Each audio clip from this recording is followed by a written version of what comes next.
काळवडीकरांनो नमस्कार. काळवडी ग्रामपंचायतीची निवडणूक आता अतिशय अटीतटीची लढाई होताना दिसते. वातावरण चांगलं गरम होतं आहे. सकाळी काळवडी गावामध्ये पोलिसांनी बैठक घेतली. दोन्ही उमेदवारांना दोन्ही पॅनलला प्रेमाचे सल्ले दिले. कायदा सुव्यवस्था पाळा, नियमांचं अंमलबजावणी करा अशाही सूचना दिल्या. विघ्नर टाईमची भूमिका ही नेहमीच राहिलेली आहे की प्रशासनाला सहकार्य करा, नियमांची अंमलबजावणी करा, कोणाच्याही पैशाला प्रलोभनाला बळी पडू नका. हे आव्हान आपण वारंवार करतोय. निवडणुकीचा प्रचार शिगेला पोचला आहे. कार्यकर्ते आता गरम व्हायला लागलेत. आरोप प्रत्यारोप होत आहेत.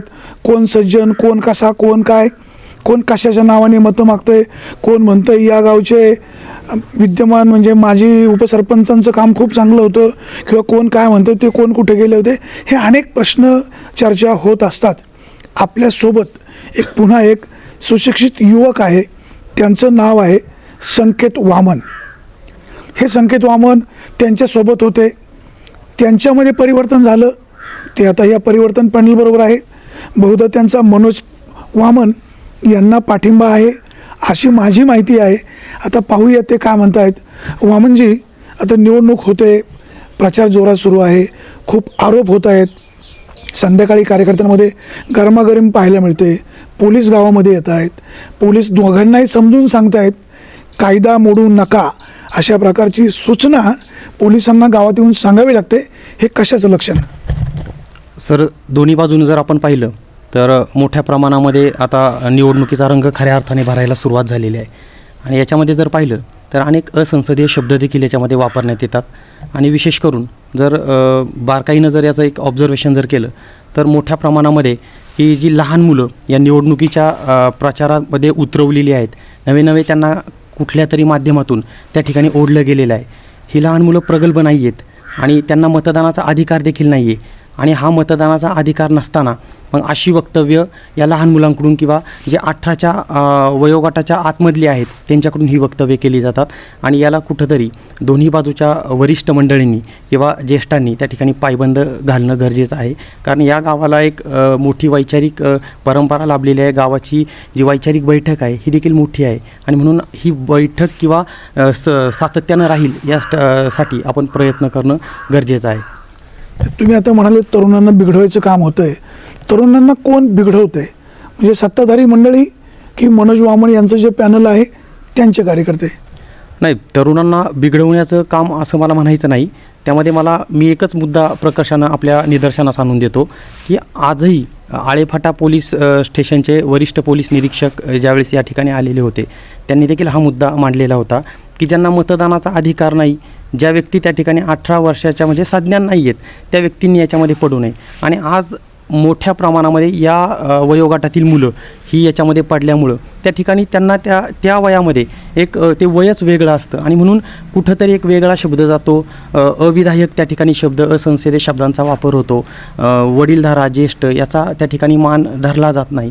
आणि म्हणून त्याच्यातून त्या ठिकाणी हा प्रकार घडून आला. आणि काल जे वातावरण संतप्त झालेलं होतं त्याला काही अंशी असं मला वाटतं की ही घटना देखील कारणीभूत आहे. मग त्याला कुणी एक व्यक्ती त्या ठिकाणी पाठीशी घालत नाही, कुणी एक व्यक्ती त्या ठिकाणी त्याला उत्तेजन देत नाही. तर दोन्ही बाजूंनी त्या ठिकाणी त्याला पडदा टाकला पाहिजे किंवा दोन्ही बाजूंनी या गोष्टी आवरल्या पाहिजेत असं माझं मत आहे.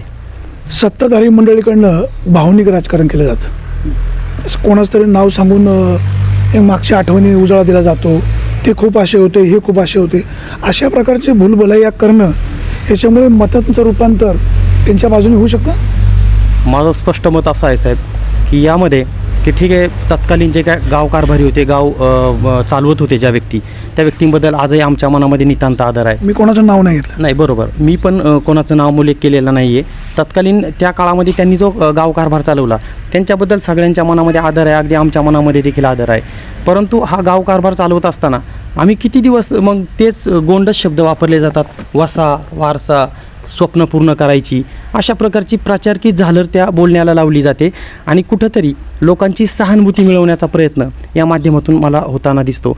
आणि म्हणून जर आपल्याला जर पाहायचं झालं तर ठीक आहे, आपण वडीलधाऱ्या किंवा आपल्या कुटुंबातील इतर मंडळींचा त्या ठिकाणी नावाचा वापर करून काही काळ लोकांची सहानुभूती आपण मिळवू शकतो.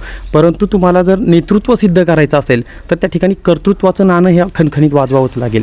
त्यामुळं या सहानुभूतीचा जास्त काही फरक पडेल असं मला वाटत नाही. गेल्या 15-20 वर्षामध्ये आम्ही विकास केला असं ते सांगतायत, कदाचित ते खरे पण असेल. परंतु ग्रामपंचायत स्थापनेपासून जी मंडळी सरपंच पदाच्या खुर्चीवर बसली, लोकांनी त्यांना निवडून दिलं, बिनविरोध निवडून दिलं, त्यांनी काहीच केलं नसेल.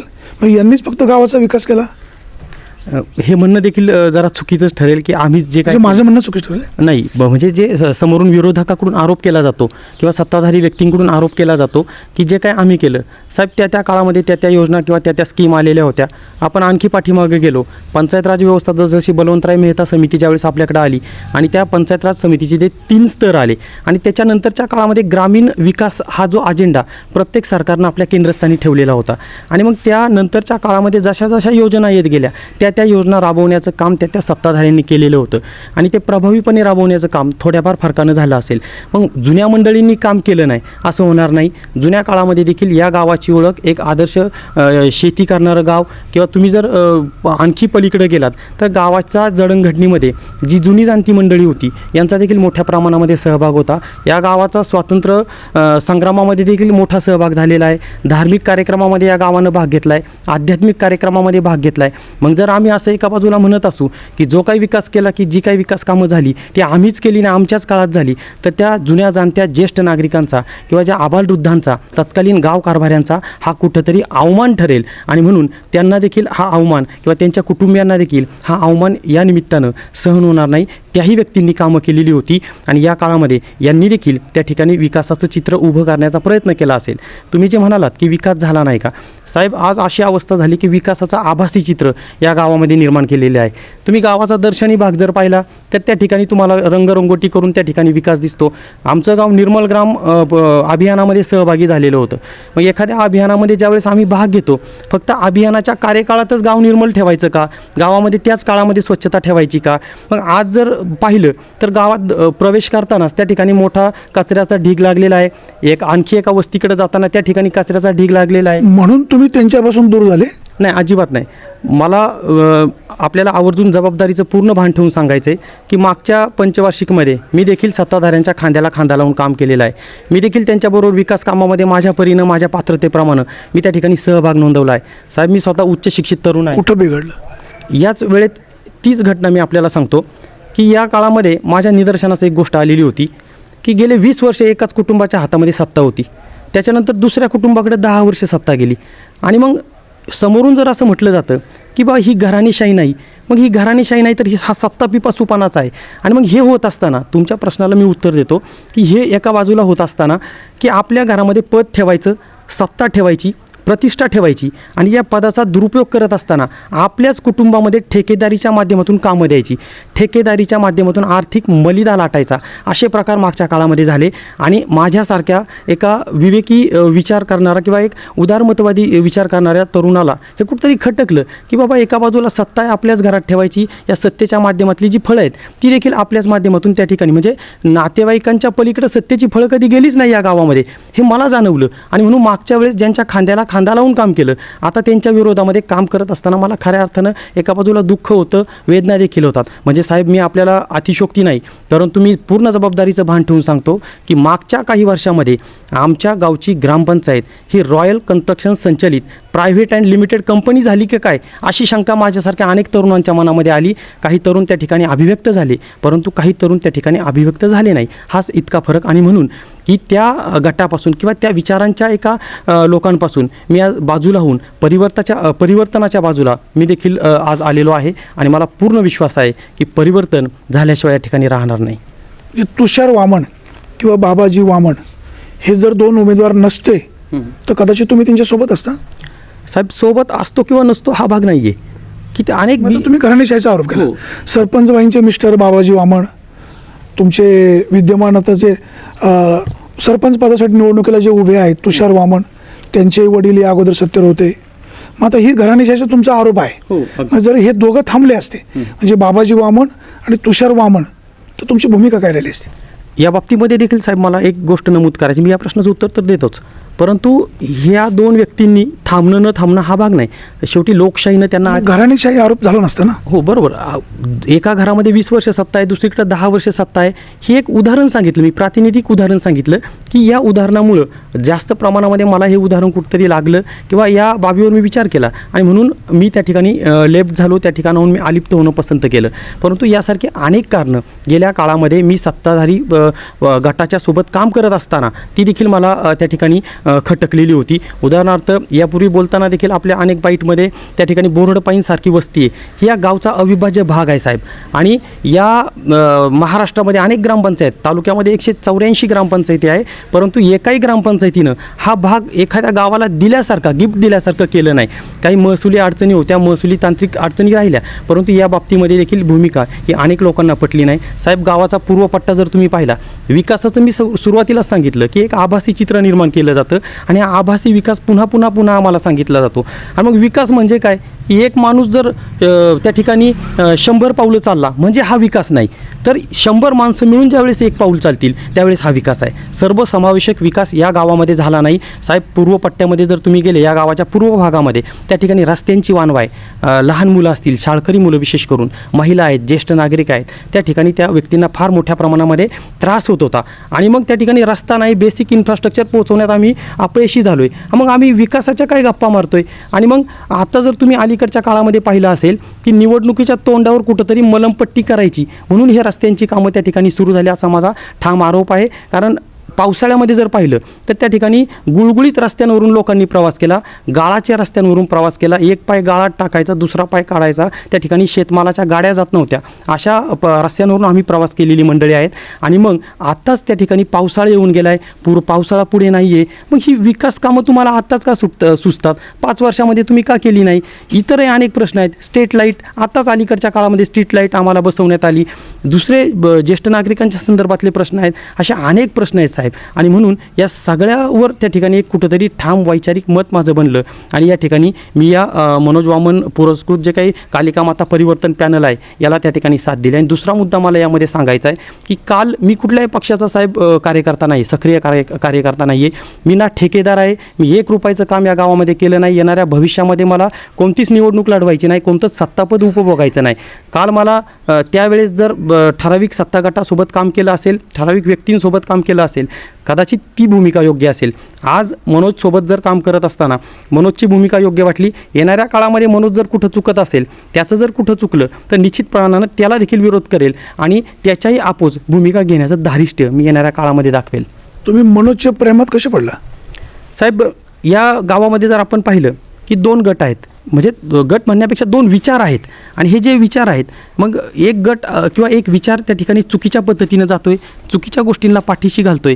आणि दुसरा गट ज्यावेळेस प्रश्न उपस्थित करतो, म्हणजे लोकशाहीमध्ये प्रश्न उपस्थित करणं हे चूक नाही, तुम्ही त्याच्या प्रश्नाला उत्तर दिलं पाहिजे. आणि अनेक वेळा काय होतं की प्रश्न उपस्थित करणाऱ्या माणसाला त्या ठिकाणी कुठंतरी दाबलं जातं, बदनाम केलं जातं. आणि ग्रामीण भाषेत सांगायचं झालं तर त्याचा कावळा केला जातो. परंतु म्हणून आमच्याकडे जी कमी शिकलेली अल्पशिक्षित लोक आहेत, मग या लोकांच्या समोर असं ठासलं जातं किंवा त्यांना सांगितलं जातं की हा कसा विकास कामांना खोडा घालतो, कसा त्या ठिकाणी त्या विकास कामांच्या आड येतो, असं एक चित्र उभं केलं जातं. मग प्रश्न विचारला तर हे चित्र उभं केलं जातं. म्हणजे ज्यावेळेस तुमच्यासारखी सकारात्मक भूमिका मांडली तर आम्ही चांगले असतो, आणि तुमच्या एखाद्या गोष्टीला आम्हाला पटलं नाही, आम्ही विरोध केला तर मात्र आम्ही वाईट होतो. हे येणाऱ्या काळामध्ये मागच्या काही दिवसामध्ये रस्त्यांच्या माध्यमातून आम्ही अनुभवलं साहेब.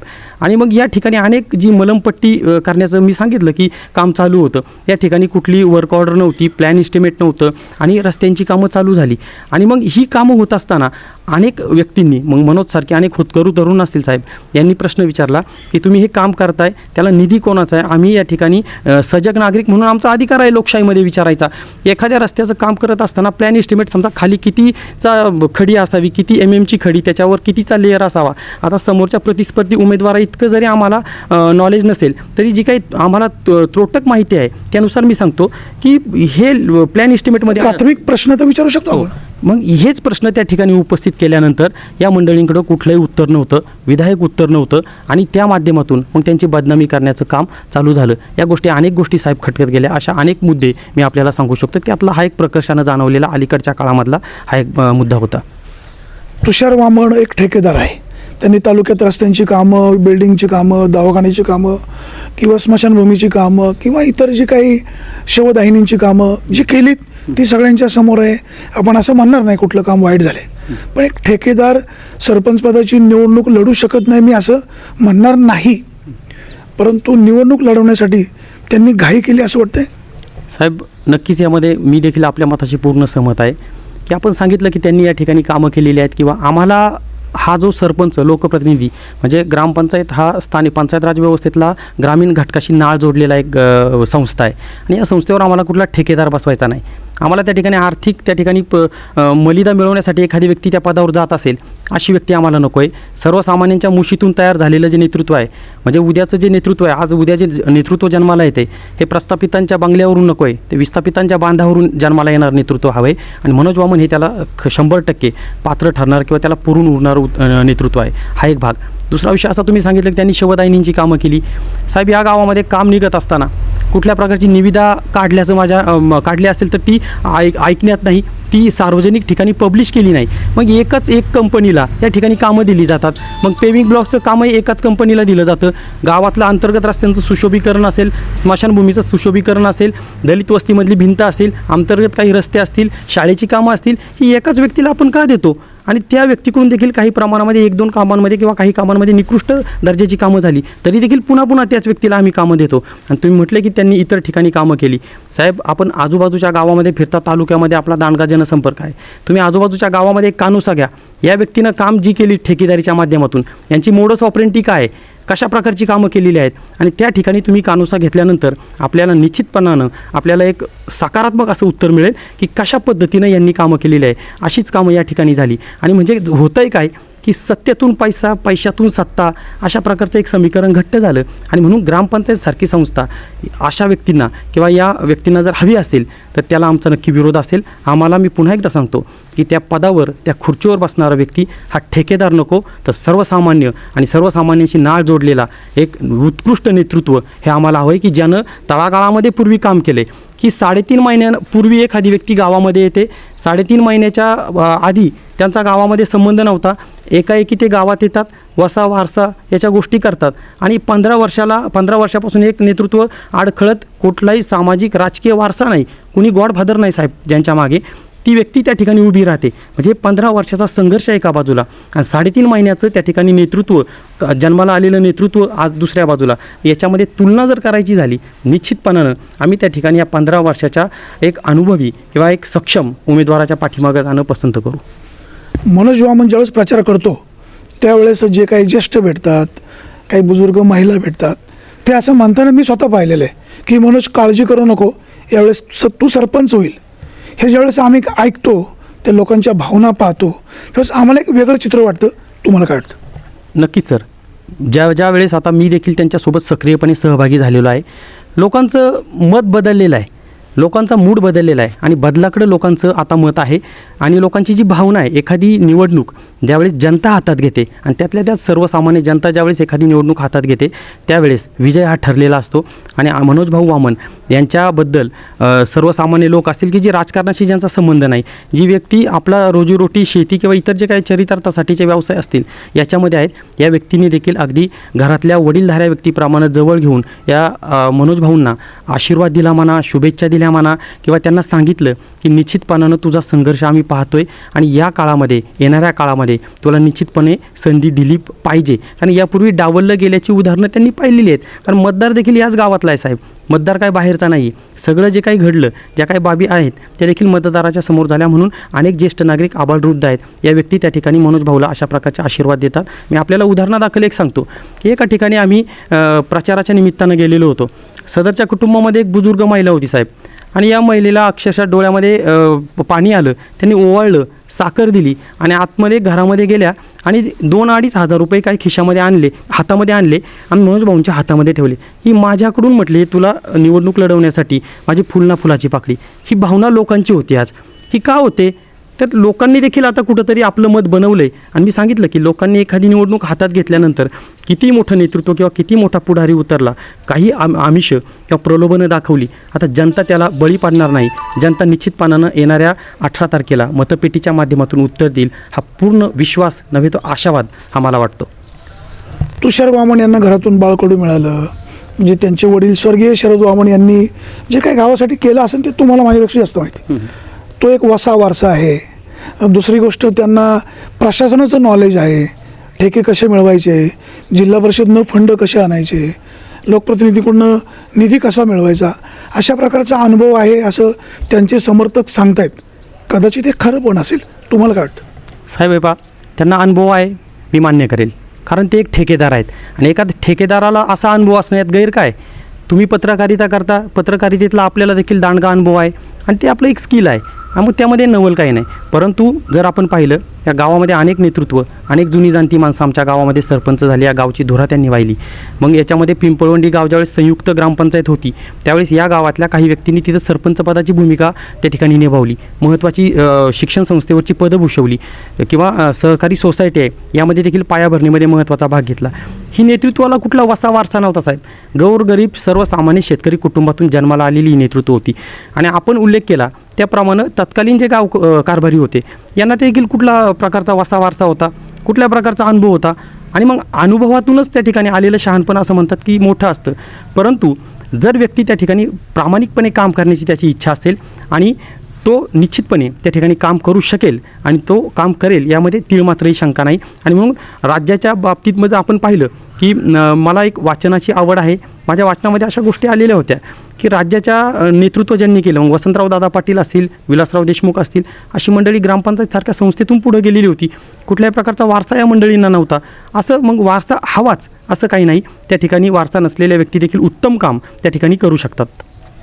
काळेवाडी गावामधले जे काही रस्ते आता मध्यंतरी झाले, ह्या रस्त्यांची गुणवत्ता चांगली नाही, दर्जाहीन रस्ते झाले.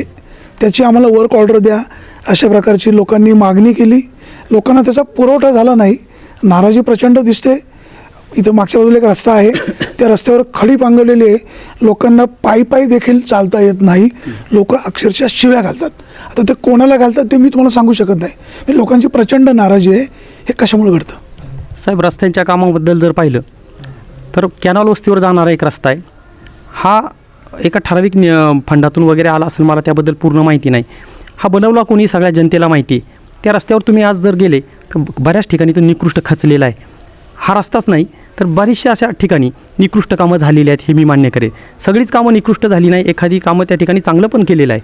तुम्ही मराठी शाळेमध्ये जर गेले, जिल्हा परिषद प्राथमिक शाळेमध्ये, त्या ठिकाणी तुमच्याच चॅनलने त्या ठिकाणी बातमी केलेली होती. हे काम देखील साहेब निकृष्ट प्रतीचं झालेलं होतं.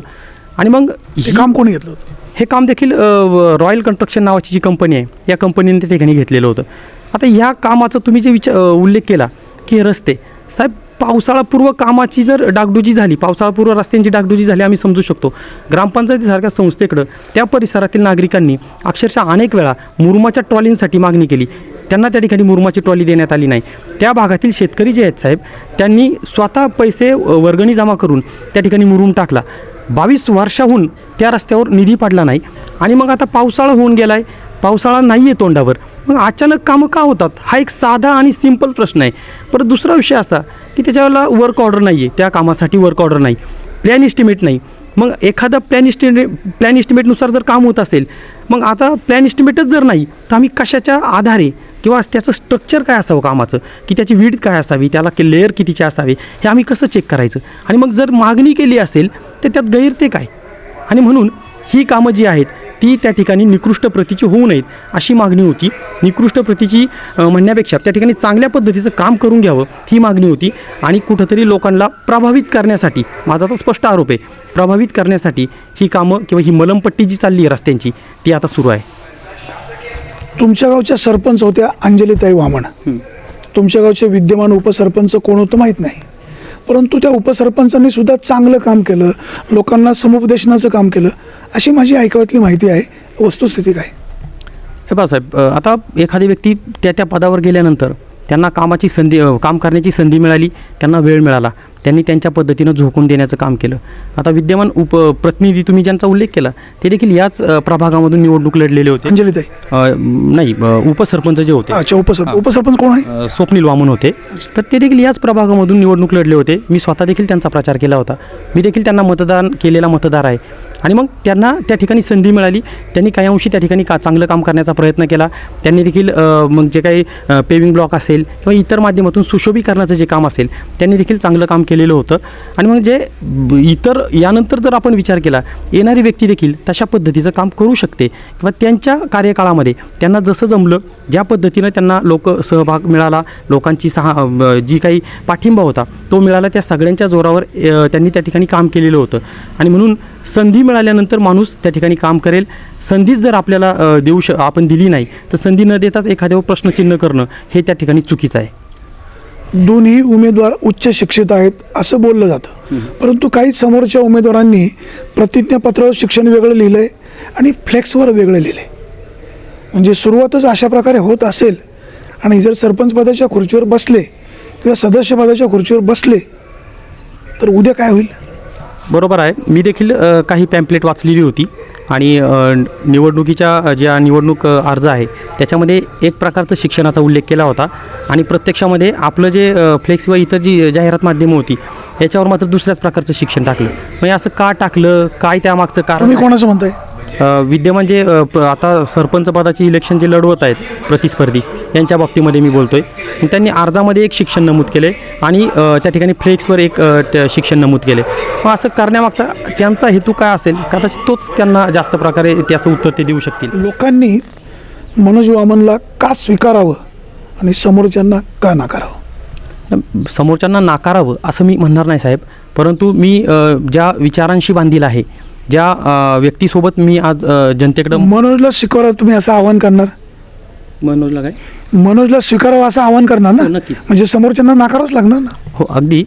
परंतु मी त्या प्रश्नाचं उत्तर देताना असं म्हणेल की या ठिकाणी मनोज भाऊंना का स्वीकारावं, की साहेब 15 वर्षापासून तळागाळातून त्या ठिकाणी सर्वसामान्याच्या मुशीतून तयार झालेलं नेतृत्व आहे. ग्रामस्थांच्या त्या ठिकाणी विविध उपक्रमांमध्ये त्यांचा सहभाग आहे. ग्रामस्थांच्या त्या ठिकाणी सुखदुःखामध्ये त्यांचा सहभाग त्या ठिकाणी निश्चितपणानं असतो. आणि म्हणून अनेक वर्षाचा जो प्रवास, जो संघर्ष आहे तो आम्ही पाहिलेला आहे. आणि म्हणून अचानक 3-4 महिन्यापूर्वी गावात आलेलं नेतृत्व नाही आहे ते. त्यांनी त्या ठिकाणी स्वतःचं नेतृत्व किंवा कर्तृत्व असेल ते सिद्ध केलेलं आहे. आणि म्हणून या उमेदवाराला त्या ठिकाणी आपण पाठिंबा दिला पाहिजे. मागच्या वेळेस देखील मला एक सांगायला आवडेल की त्यांचा पराभव जरी झालेला असेल, की लोकशाहीमध्ये हार जीत ही ठरलेली असते, चढउतार हे आयुष्यामध्ये असतात, परंतु त्यांनी दिलेली जी लढत होती ती निश्चितपणानं अतिशय चांगली अशी लढत होती. एका बाजूला सत्ताधारी मंडळी होती, पद पैसा सगळ्या गोष्टी होत्या, त्या ठिकाणी ज्येष्ठ मंडळींचं देखील मार्गदर्शन होतं. दुसऱ्या बाजूला एक होतकरू तरुण या सगळ्या सिस्टमला एकटा लढतोय, तरी देखील अल्पसा निसटता पराभव या तरुणाचा झाला. आणि म्हणून या तरुणाकडे नेतृत्व गुण आहेत, नेतृत्व करण्याची क्षमता आहे आणि गावाचा काहीतरी त्या ठिकाणी वेगळा विधायक विचार किंवा विधायक विकास करू शकेल असा विश्वास मला या निमित्तानं वाटतो. सध्या निसर्गाच्या अवकृपेमुळे निसर्गाचा असमतोल पाहायला मिळतो. ढगाळ वातावरण झालंय, दूषित वातावरण झालंय. कदाचित काळवाडीमध्ये सुद्धा पाऊस पडू शकतो, कदाचित तो पैशाचा पण पडू शकतो. तुम्ही मतदारांना काय आवाहन कराल? मी मतदारांना या निमित्तानं एक हात जोडून माझी कळकळीची विनंती असेल की जो व्यक्ती की ज्यांनी खरोखर विकास केलेला आहे, की त्या व्यक्तींना तोच व्यक्ती त्या ठिकाणी पैशाचा आधार घेतो, की ज्याला त्या ठिकाणी कुठंतरी काहीतरी भीती मनामध्ये असते. आणि म्हणून विकास जर खरोखर झाला असेल, विकास जर झाला असेल तर तो व्यक्ती पैसा त्या ठिकाणी वाटणार नाही. मी कोणाचाही नामोल्लेख या निमित्तानं करणार नाही. मी डॉक्टर बाबासाहेब आंबेडकरांचं एक वाक्य आपल्याला अगदी आवर्जून सांगतो की बाबासाहेब म्हणतात की पैसा तोच व्यक्ती त्या ठिकाणी वाटतो की ज्याला समाजाचा पाठिंबा नसतो आणि पैशाच्या जोरावर, पैशाच्या बळावर तो लोकांची मतं विकत घेण्याचा प्रयत्न करतो आणि पैशाच्या माध्यमातून आपली जी काय पात्रता आहे ती लादण्याचा प्रयत्न करतो. आणि अशी पैशावाली व्यक्ती जर एखाद्या जनतेच्या संस्थेमध्ये जर गेली तर ती पैशावाल्या व्यक्तीचंच हितसंबंधाचं रक्षण करणार, ती गोरगरिबाचं रक्षण करणार नाही. आणि म्हणून थोड्या पैशांसाठी, थोड्या आमिषाला किंवा प्रलोभनाला बळी पडून त्या ठिकाणी आपल्या भविष्याचं, आपल्या पोराबाळांच्या भविष्याची तडजोड करू नका अशी एक कळकळीची विनंती या निमित्तानं मी सर्व गावकऱ्यांना, मतदारांना करेल. या निवडणुकीमध्ये काळवाडीमध्ये कोणी निवडणुकीसाठी आपल्याला मतं मिळावीत म्हणून कोणी पैसे वाटतंय असं मी म्हणणार नाही, पण कानावर वेगवेगळ्या गोष्टी येत आहेत. काळवाडीकरांनो, मी पुन्हा तेच आवाहन करतोय, लोकशाहीमध्ये शासनाने प्रशासनाने, निवडणूक आयोगाने जे नियम लावून दिलेले आहेत त्या नियमांचं पालन करा. योग्य उमेदवाराच्या पाठीशी उभे राहा. कोणाच्याही दहशतीला, दादागिरीला, आमिषाला बळी पडू नका. कोणाच्याही पार्टी मिळाली म्हणून आपलं अमूल्य मत विकू नका. 5 वर्ष जी व्यक्ती तुमच्या सोबत राहील, तुमचे सुखदुःख सोडवण्याचा प्रयत्न करील, अशाच व्यक्तीच्या सोबत राहा. 5 वर्षामध्ये ह्या काळवाडी गावचा विकास जी व्यक्ती करील त्याच व्यक्तीला निवडून द्या. आम्ही असं म्हणणार नाही तुषार वामन यांना घरी घालवा, मनोज वामन यांना सरपंच पदाच्या खुर्चीवर बसवा. जी व्यक्ती तुम्हाला योग्य वाटते त्या व्यक्तीला सत्तेवर आणा. ती सदस्य मंडळी निवडून द्या. कोणाच्या पाठीशी राहा, कोणाला घरी घालवा, हे आमचं सांगणं काम नाही. जे घडतंय, काय व्हायला हवं, जे समोर दिसतंय हे तुमच्या पुढे मांडण्याचा आपला प्रयत्न आहे. भाऊ, तुम्ही विघ्नर टाईम्सशी बोललात, आम्ही तुम्हाला काही प्रश्न विचारले, तुम्ही अतिशय विस्ताराने ते मुद्देसूद बोललात. तुम्हालाही मनापासून धन्यवाद. प्रेक्षक कुठेही जाऊ नका, पाहत राहा फक्त विघ्नर टाईम्स, शोध बातमीचा, ध्यास सत्याचा. धन्यवाद.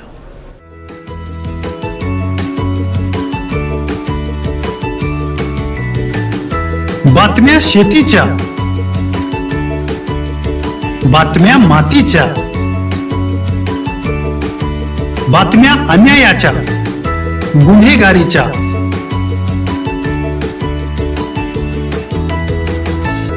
राजकारणाच्या आणि समाजकारणाच्या,